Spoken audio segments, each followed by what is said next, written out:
Social media पर कुछ videos release होती हैं जिसमें सऊदी अरब की सड़कों पर 3 पैसेंजर एयरक्राफ्ट्स को बड़े बड़े ट्रक्स में देखा गया। जद्दा की सड़कों पर सऊदी एयरलाइंस के 3 बोइंग 777 एयरक्राफ्ट्स को 26 व्हीलर के ऊपर देखकर लोगों ने इसकी वीडियोस बनाकर सोशल मीडिया पर पोस्ट करना शुरू कर दी। आगे पीछे पुलिस और ट्रैफिक डिपार्टमेंट की एस्कॉर्ट व्हीकल्स और कई क्रू मेंबर्स जो इस काफिले को आगे बढ़ने में मदद करते दिखाई दिए। कहीं इस काफिले की वजह से ट्रैफिक जैम्स देखे गए तो कहीं रोड साइड पे खड़े लोग और बच्चे हैरानी से इस मंजर को एंजॉय करने लगे। पहले तो ये समझा गया कि शायद जद्दा में किंग अब्दुल अजीज इंटरनेशनल एयरपोर्ट से इनको कहीं करीब ही मेंटेनेंस या डिस्प्ले के लिए लेकर जा रहे हैं, लेकिन बाद में मालूम पड़ा कि 100 मीटर जितने लंबे इन 3 ट्रेलर्स की आखिरी मंजिल यहाँ से 850 किलोमीटर दूर सऊदी का कैपिटल रियाद है। जी हाँ, बोइंग 777 क्या किसी भी एयरक्राफ्ट को रोड के जरिए 850 किलोमीटर भेजने वाला सऊदी अरब अब दुनिया का पहला मुल्क बन चुका है। इससे पहले ये रिकॉर्ड 2004 में यूरोप में बनाया गया जब एक कॉन्कोर्ड को हीथ्रो एयरपोर्ट से स्कॉटलैंड के म्यूजियम ऑफ फ्लाइट तक भेजा गया। इस सफर में 643 किलोमीटर का फासला तय हुआ था। लेकिन सऊदी अरब ने एक नहीं बल्कि 3 बोइंग 777 को इतने लंबे फासले तक भेजकर एक नया वर्ल्ड रिकॉर्ड बना लिया है। सिर्फ वर्ल्ड रिकॉर्ड ही नहीं बल्कि सऊदी अरब का ये एक सोचा समझा मार्केटिंग स्टंट था जो शायद काफी हद तक कामयाब भी हो चुका है। आइए इस मामले की गहराई तक जाकर ये जानने की कोशिश करते हैं कि आखिर ये सारा माजरा क्या है। ज़ेम टीवी की वीडियोस में एक बार फिर से खुशामदीद। नाजरीन, कॉन्वॉय में मौजूद पहले एयरक्राफ्ट का रजिस्ट्रेशन नंबर HZAKG है, जिसके बारे में रिकॉर्ड्स बताते हैं कि ये 26 साल पुराना बोइंग 777 है जो 1998 में सऊदी एयरलाइंस को डिलीवर किया गया था। 18 साल तक सर्विस में रहने के बाद इसको ग्राउंड कर दिया गया और पिछले 8 सालों से ये जिद्दा एयरपोर्ट पर ही खड़ा था। इसी तरह दूसरे 2 एयरक्राफ्ट्स भी करीब 18 साल सर्विस में रहने के बाद पिछले 7-8 सालों से ग्राउंड थे। इन तीनों एयरक्राफ्ट्स ने अपनी सर्विस लाइफ के दौरान 50,000 घंटों तक फ्लाई किया है।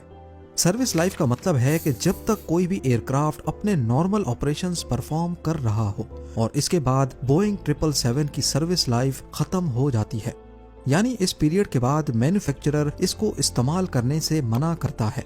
तो क्या इस पीरियड के बाद जहाज जाया हो जाते हैं?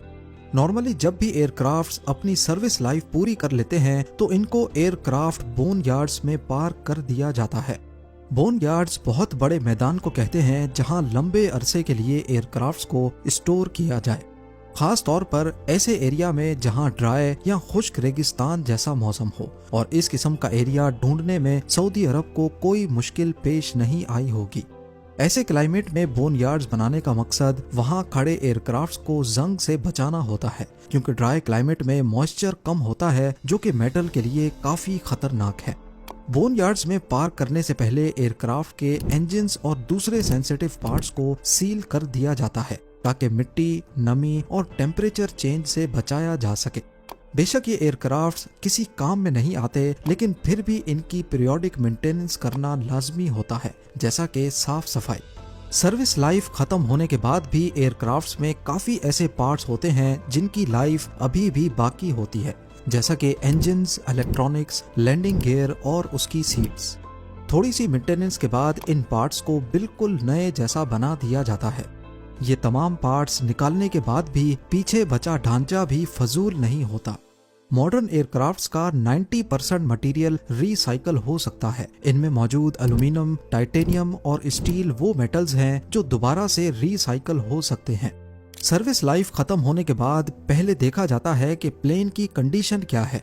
अगर थोड़ी रिपेयर के बाद दोबारा ये जिंदा होने के काबिल हों तो अक्सर को कार्गो प्लेन में कन्वर्ट कर दिया जाता है, या फिर अगर इसके पार्ट से दोबारा कोई काम लेना हो तो वो भी पॉसिबल है, जैसा कि फ्लाइट सिमुलेटर्स। ये सिमुलेटर्स पायलट्स की ट्रेनिंग के काम आते हैं और इनमें से ज्यादातर को ग्राउंड हुए प्लेन्स के कॉकपिट को कन्वर्ट करके बनाया जाता है। इन सब यूजेस के अलावा ग्राउंड हुए प्लेन्स को दुनिया भर में टूरिस्ट अट्रैक्शन के लिए इस्तेमाल करना भी बहुत कॉमन है, जैसा कि होटल्स, कैफेज और म्यूजियम्स। पर यह डिपेंड करता है कि जो टूरिस्ट अट्रैक्शन के लिए इस्तेमाल करना चाहता है वो एयरक्राफ्ट ट्रांसपोर्ट करने में कितना खर्चा बर्दाश्त कर सकता है। जाहिर है अगर किसी को एयरप्लेन रेस्टोरेंट खोलना है वो पहले तो उसको खरीदने के पैसे देगा और उसके बाद उसको ट्रांसपोर्ट करने का खर्चा अलग, क्योंकि ग्राउंड हुआ प्लेन टुकड़ों टुकड़ों में बाय रोड या बाय ट्रेन भेजना ही पॉसिबल है। सऊदी गवर्नमेंट ने भी इन 3 बोइंग 777 एयरक्राफ्ट्स को इसी मकसद के लिए इतना दूर भेजने का फैसला किया, जिसमें 850 किलोमीटर तक होने वाला ट्रांसपोर्ट पे खर्चा उनके लिए इतना मैटर नहीं करता। असल में इन प्लेन्स की मंजिल है रियाद सीजन 2024। ये सऊदी के कैपिटल रियाद में अरेंज किया गया एक ऐसा मेगा इवेंट है जिसका मकसद दुनिया भर से टूरिस्ट्स को अट्रैक्ट करना है। एंटरटेनमेंट, शॉपिंग, कल्चर और स्पोर्ट्स। इस रियाद सीजन को आगे मुख्तलिफ 14 जोन्स में डिवाइड किया गया है, जिसमें boulevard world, boulevard city, kingdom arena, wonder gardens, जू, ड्यून्स, स्टूडियो टूर और सबसे नया बुलेवार्ड रनवे भी शामिल किया गया है। रियाद सीजन 2024 के लिए एक पूरा एयरपोर्ट बनाया गया है जिसमें रनवे, कंट्रोल टावर और 3 रियल लाइफ बोइंग 777 एयरक्राफ्ट्स मौजूद होंगे। दुनिया भर से आए टूरिस्ट्स इस जोन में अपने एविएशन क्रेज को पूरा कर सकेंगे। लग्जरी एयरक्राफ्ट बॉडी के अंदर डिनर हो, कॉकपिट में या फिर कंट्रोल टावर में। एयरक्राफ्ट से रिलेटेड बेशुमार लग्जरी एंटरटेनमेंट के लिए रियाद सीजन 2024 में बुलेवार्ड रनवे जोन को इंट्रोड्यूस करवाया गया है।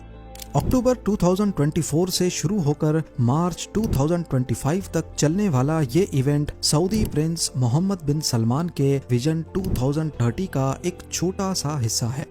इसको सबसे पहले 2019 में स्टार्ट किया गया था, लेकिन कोविड की वजह से इसको इंटरनेशनल प्रेजेंस नहीं मिल सकी।